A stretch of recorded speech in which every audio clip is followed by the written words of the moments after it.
Hi, good morning. Magandang umaga sa inyo lahat, mga kabayan. Ako'y pupunta sa labasan dahil mag-walkathon ako. Pagkatapos ng walkathon ko ay mag-almusal tayo, either 7-Eleven or dito sa mga kainan sa labasan. Mula dito sa aking boarding house na tinirahan papunta sa labasan ay walkathon na tayo, exercise na to guys. Actually nag-stretching ako sa kwarto pagkagising ko pa lang, ugali ko yun, mag-stretching tapos toothbrush sa pray of our first prayer of the day, and then tuloy stretching ulit, stretching, exercise. At yan, konti pa lang ang mga dumadaan ng mga sasakyan at maraming maglalakad ng mga tao dito dahil papunta sa labasan, sasakayan ng tricycle at jeep. Basta lumabas yung buwan, maganda ang panahon. Yun o buwan. So dami ng mga lumadaang mga tricycle, motor, saka mga sasakyan. Dito ko dadaan sa Jollibee. Dadaan lang tayo guys, hindi tayo kain dito. Walkathon lang tayo papunta doon sa Sandawa Park. Ito ang mga park na medyo malapit sa amin. It will take 10 to 15 minutes lang, normal lakad mula sa aking boarding house. Pag mabilis ang lakad mo, 10 minutes. Pag mabagal, 15 minutes. So pero kailangan pawisan ako. Maglalakad pa na ako dito sa Sandawa Park. So madalas kong pinupuntahan pag nag-walkathon ako every day, either dito sa Sandawa Park or Candelaria Park.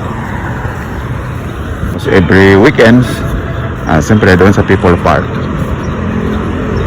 Kasi nga kailangan tayo takbo doon sa oval o walkathon. Dito tayo mag-umpisa guys, diretso yan, lakarin natin to, paikot para pawisan tayo. Wala, may nag-exercise na rito Dire-diretso lang ako dito. Maluwag dati to kasi na nag-expand yung kalsada, nagkaroon ng road widening kaya lumiit. Dito ako madalas nag-exercise ng arnes nung bago pa ako sa Davao City. Sa may bakante diyang lote na ginawang basketball court, diyan ako nag-sipa-sipa, palo-palo ng arnes. Yung mga lumang video ko na in-upload dito sa akin channel. So ngayon tuloy-tuloy lang tayo maglakad guys.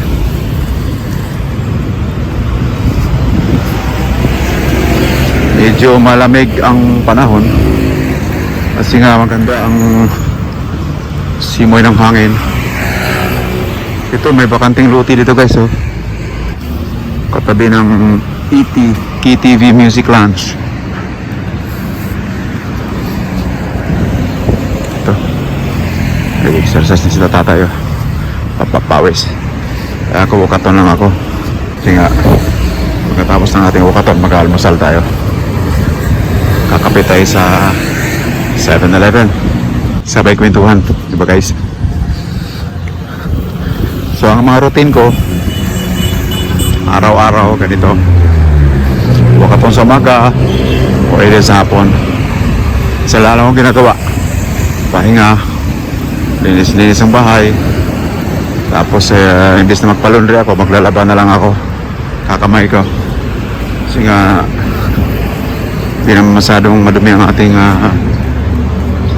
mga damit.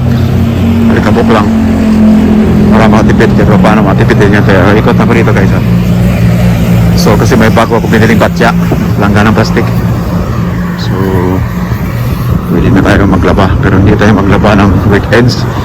Hindi tayo pwede makisabay sa mga naglalaba ng mga pamilya. May mga pamilya na may mga anak kasi mahina tubig. Kaya maglaba lang tayo na hindi tayo nakakabalay. Kaya nga kasi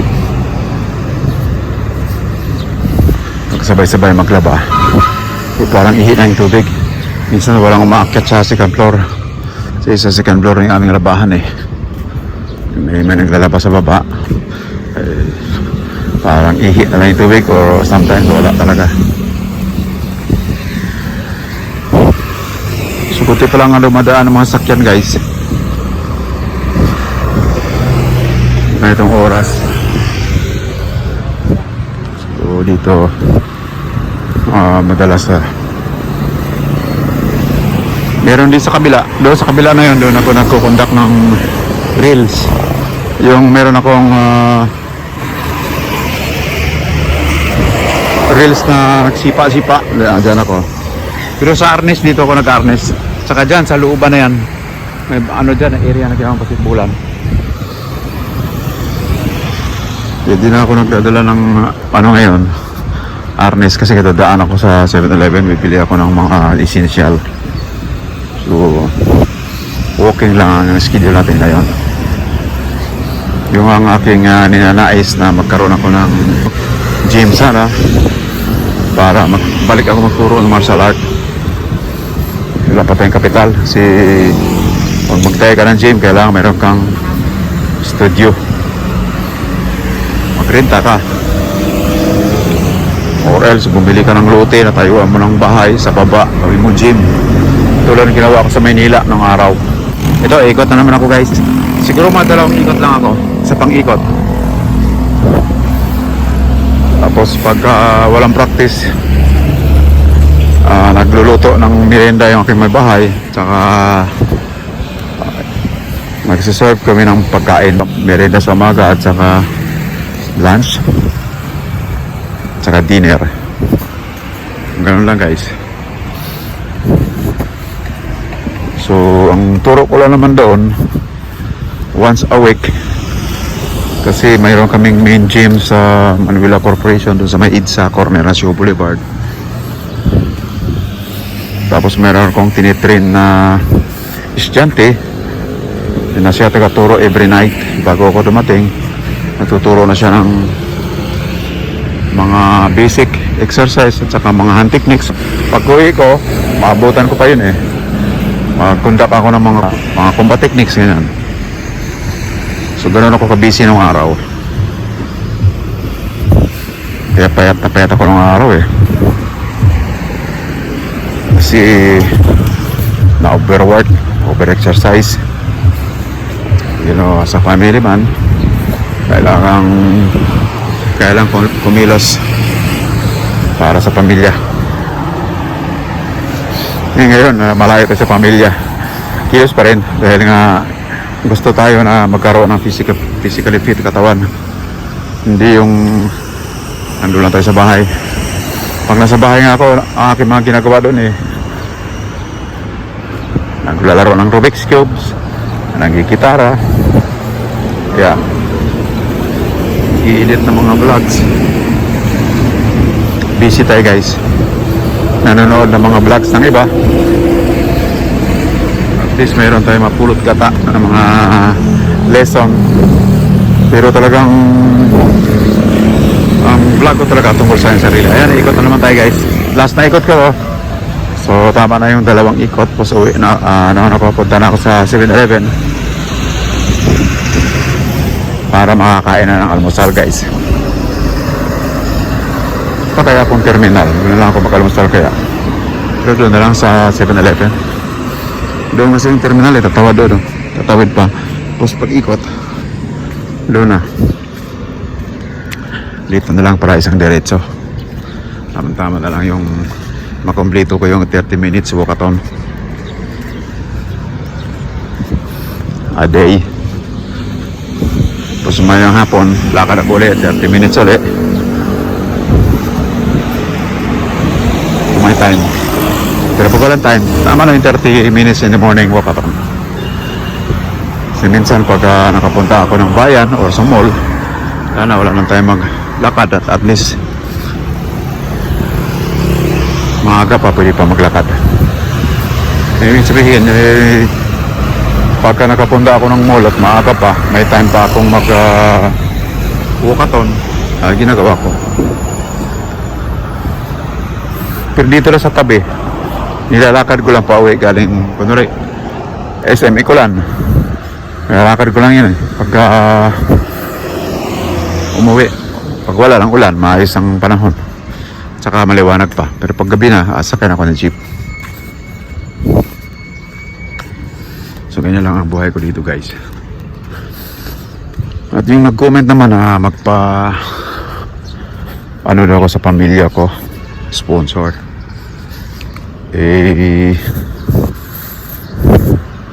Hindi ko nga makontak natawagan ko yung anak ko sa Maynila walang saan nagpupunta yun. Busy rin sila ron sa may business silang bigasan doon so gusto ko sponsor sa akin yung mismong may katulad ko rin na hilig na martial art. Siyempre wala magtitiwala sa'yo pagka ang martial art kasi sa totoo lang uso kasi ngayon kasi mga tao sosyalan, gusto nila magkaroon ng physical activity katawan, kaya papasok sila sa gym, mga bodybuilding gym, martial art gym, kaya pero ang akin martial art lang ay tuturo. Kaya ang pangarap ko ng araw, magtayo ako ng gym ko na may studio ng ballroom dancing, merong magsumba, mag-hire ka ng mga instructor, instructress, tapos may magtuturo ng martial art, ganyan, at saka bodybuilding. Yung bodybuilding kasi ano na yun, lifetime na yun. Pag meron kang mga gamit, mamanahin na yun ng mga anak mo, mga apo mo. So kailangan meron kang sariling lugar, kasi nga saan mo ilalagay yung mga gamit mo, sayang yun.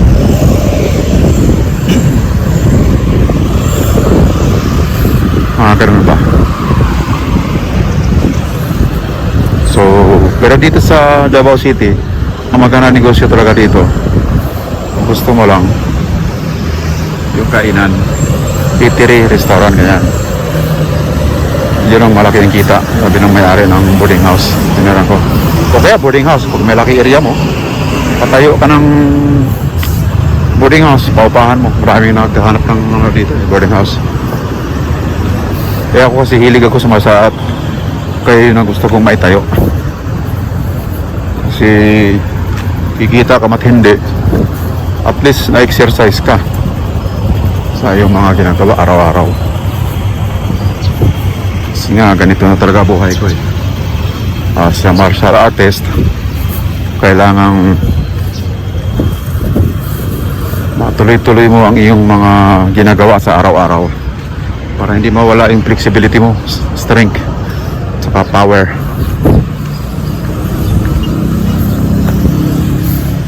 Yun guys.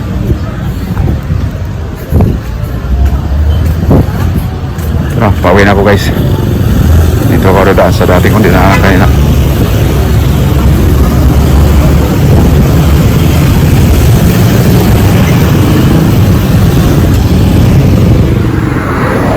Tawid ako dito guys. Dito ako sa 7-Eleven.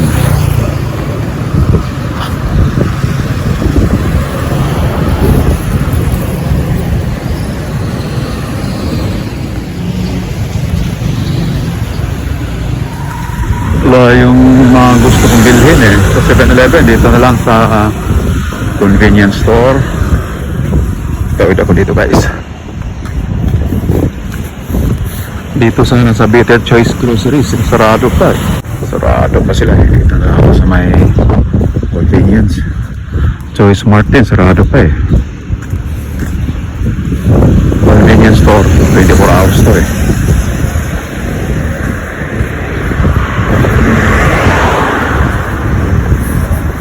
dito tayo guys, dito tayo mamili.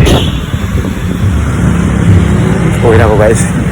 Ito lang nabili ko, sliced bread at saka yung puri.